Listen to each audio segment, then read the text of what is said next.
नमस्कार, मैं संगमित्रा आप सभी का स्वागत करती हूँ हमारे न्यूज चैनल खबर जनता तक में। अफवाह नहीं हकीकत बयां करते हैं हम। आइए देखते हैं आज की खास खबर। प्राइवेट सेक्टर में रिजर्वेशन लागू करना चाहते हैं तो उसका क्या समय सीमा है।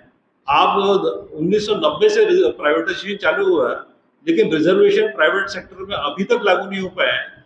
तो ये प्राइवेट सेक्टर में रिजर्वेशन लागू करने का क्या टाइमलाइन है, यह हम उनसे जानना चाहते हैं। ये एक हमारा बड़ा मुद्दा है। दूसरा हमारा जो पॉइंट है, जो आपको दिया हुआ है हमने, सेकंड पॉइंट है जो कॉन्स्टिट्यूशन अमेंडमेंट बिल, जो रिजर्वेशन के जो रिजर्वेशन इन प्रमोशन है, उसके लिए एक 117 कॉन्स्टिट्यूशन अमेंडमेंट बिल है। यह राज्यसभा में पारित भी हो गया था, और राज्यसभा में पारित होने के बाद लोकसभा में वो पास नहीं हो पाया था। तो जब दोनों ही पार्टियां उसके पक्ष में है, बीजेपी भी उसके पक्ष में है, कांग्रेस भी उसके पक्ष में है, तब क्यों लोकसभा में वहां पास नहीं हो पाया। और 2002 के बाद 2012 के बाद अभी भी इतने साल हो गए, 12 साल और हो गए, तो उसके बाद भी ये 117 कॉन्स्टिट्यूशन अमेंडमेंट बिल है जो SC ST के आरक्षण के फेवर में है, तो उसको अभी तक क्यों पारित नहीं किया गया। तो हम आपके माध्यम से जानना चाहते हैं कि इस जो 117 कॉन्स्टिट्यूशन अमेंडमेंट बिल है, इसके ऊपर दोनों ही पार्टियों की क्या स्टैंड है, और क्या वो उस कॉन्स्टिट्यूशन अमेंडमेंट बिल है उसको वे पारित कराना चाहते हैं या नहीं चाहते। तो यह हमारा सेकंड मुद्दा है। तीसरा मुद्दा मैं जो बताना चाहता हूँ कि हमारा जो डिपार्टमेंट है GST है, उसका एक बोर्ड है जिसको बोलते हैं central board of indirect taxes and customs. तो एक SC ST का जो पार्लियामेंट्री कमेटी है, उन्होंने ये बोला था कि आजादी के बाद आज तक के ये बोर्ड में SC ST का कोई भी चेयरमैन भी नहीं बना है और कोई भी मेंबर भी नहीं बना है। तो उन्होंने ये रिकमेंडेशन किया था पार्लियामेंट्री कमेटी ने कि SC ST का कोई भी प्रतिनिधित्व उस बोर्ड पे होना चाहिए, ताकि वो SC ST के प्रॉब्लम्स को समझ सके। जो ऐसे ही सिमिलर उन्होंने जो इनकम टैक्स डिपार्टमेंट है, उसके लिए central board of direct taxes है, CBDT, उसमें भी यही स्थिति है। तो वहां पर भी उन्होंने यही बात बोली थी। तो लेकिन ये 2006 का रिकमेंडेशन है, आज इतने साल हो गया, आज तक के दोनों ही पार्टियों की सरकार रही 2006 से 2024 तक के।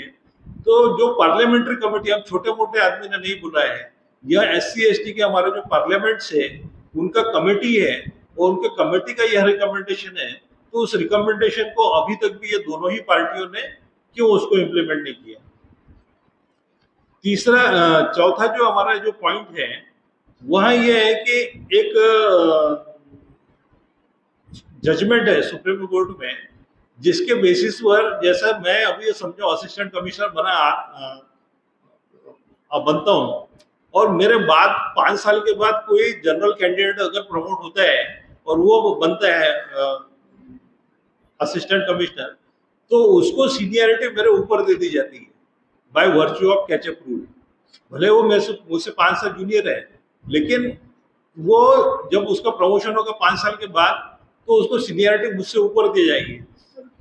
तो इसको नलिफाई करने के लिए गवर्नमेंट ने 85th कॉन्स्टिट्यूशन अमेंडमेंट पास किया, 85वां संविधान संशोधन विधेयक। उसके हिसाब से यह है कि जो SC ST कैंडिडेट पहले प्रमोट हुआ वही ऊपर रहेगा, उसको दी नहीं जा सकती जनरल कैंडिडेट को। जो पहले प्रमोट हुआ वही सीनियरिटी में ऊपर रहेगा। लेकिन अभी 2 जजमेंट है जो एंटी रिजर्वेशन है, MS धिंडसा और हिमांशु वर्मा। यहाँ संविधान के विरोध में जजमेंट्स है, उसके बाद भी इसको लागू करके हमारे से ऊपर जनरल कैंडिडेट जो हमारे बाद प्रमोट हुए उनको हमारे से ऊपर कर दिया। तो यहाँ हमारे है कि जब ये सब सरकारें हमारे फेवर की है, हमारे फेवर में बात करते हैं, तो जमीन में तो ऐसा कहीं नजर आता नहीं है। तो मेरा आपसे सभी से ये सवाल है कि अगर